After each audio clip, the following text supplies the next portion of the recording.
بسم اللہ الرحمن الرحیم۔ اللہ تبارک و تعالیٰ قرآن مجید فرقان حمید میں ارشاد فرماتا ہے،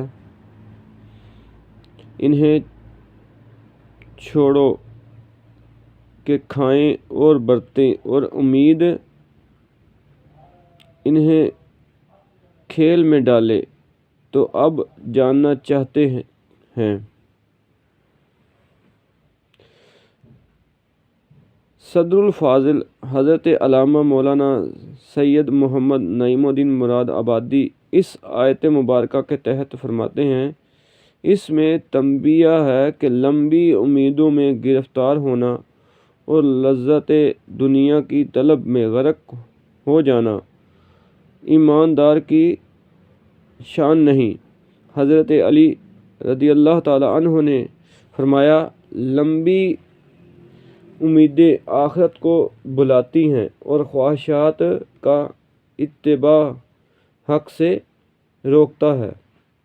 حضرت علی المرتضیٰ شیر خدا رضی اللہ تعالی عنہ سے مروی ہے کہ حضور سید عالم صلی اللہ تعالی علیہ وسلم کا فرمان علی شان ہے، مجھے تم پر دو باتوں کا بہت زیادہ خوف ہے، خواہش کی پیروی کرنا اور لمبی لمبی امیدیں رکھنا۔ خواہش کی پیروی تو حق بات سے روکتی ہے اور لمبی لمبی امیدیں دنیا کی محبت میں مبتلا کر دیتی ہیں۔ یاد رکھو، بے شک اللہ تعالیٰ نے اسے بھی دنیا عطا فرماتا ہے جس سے محبت کرتا ہے، اور اسے بھی دیتا ہے جسے ناپسند کرتا ہے، مگر جب وہ کسی بندے سے محبت فرماتا ہے تو اسے ایمان کی دولت عطا فرماتا ہے۔ سن لو، کچھ لوگ دین والے ہیں اور کچھ لوگ دنیا والے، تم دین والے بنو، دنیا والے نہ بنو۔ یاد رکھو، دنیا پیٹھ پھیر کر جا رہی ہے، جان لو آخرت قریب آ چکی ہے۔ خبردار، آج تم عمل کے دن میں ہو، اس میں حساب نہیں، اور عنقریب تم حساب کے دن میں ہوگے جہاں کوئی عمل نہ ہوگا۔ حضرت سیدنا امام غزالی رحمۃ اللہ علیہ فرماتے ہیں کہ طول عمل یعنی لمبی امیدیں نیکی و اطاعت کی راہ میں رکاوٹ ہیں، نیز ہر فتنے اور شر کا باعث ہیں۔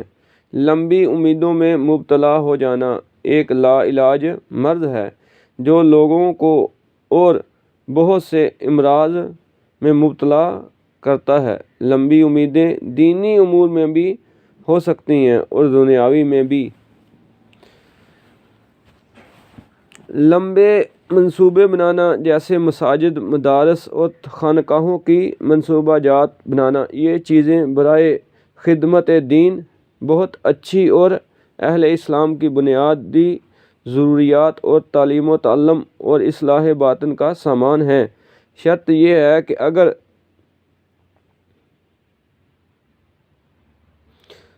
دارالدے برائے دوست دارد یعنی مقصد رضا خدا کا حصول ہو، اور اگر ان کی رغبت ہو جائے تو یہ بھی دنیا ہے۔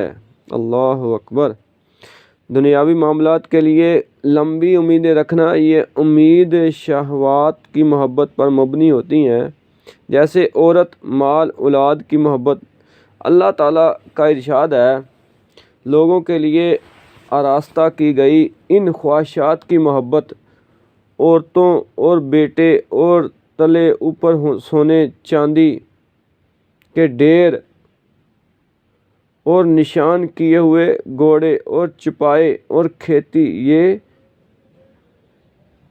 جیتی دنیا کی پونجی ہے، اور اللہ ہے جس کے پاس اچھا ٹھکانہ۔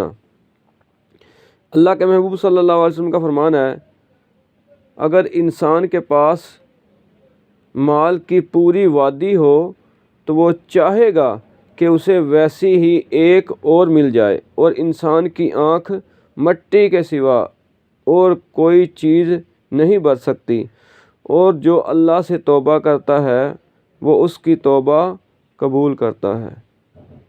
اللہ اکبر۔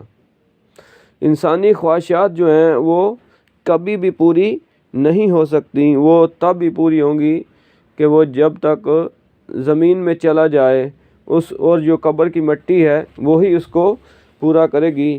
یاد رکھیں، انسان بوڑھا ہو جاتا ہے لیکن مال کی ہرس، بخل، حب دنیا ختم نہیں ہوتی۔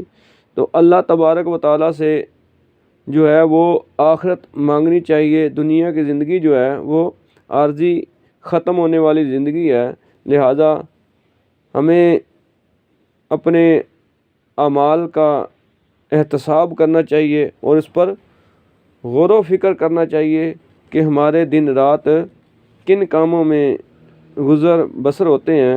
اللہ تعالی ہمیں دنیاوی محبت سے بچائے اور آخرت کے اعمال کرنے کی توفیق عطا فرمائے۔ یاد رکھیں، اللہ سے محبت، اس کے رسول صلی اللہ علیہ وسلم سے محبت ہی جو ہے وہ آخرت میں کام آئے گی۔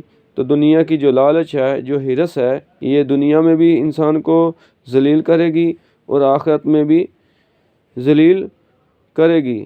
تو ہمیں اللہ اور اس کے رسول صلی اللہ علیہ وسلم کے احکامات کے مطابق خالص اللہ کی رضا کے لیے زندگی گزارنے کا حکم ہے۔ دعا ہے اللہ تعالیٰ سے کہ اللہ تعالیٰ ہمیں اپنی صحیح معنوں میں سچی سچی محبت عطا فرمائے۔ آمین۔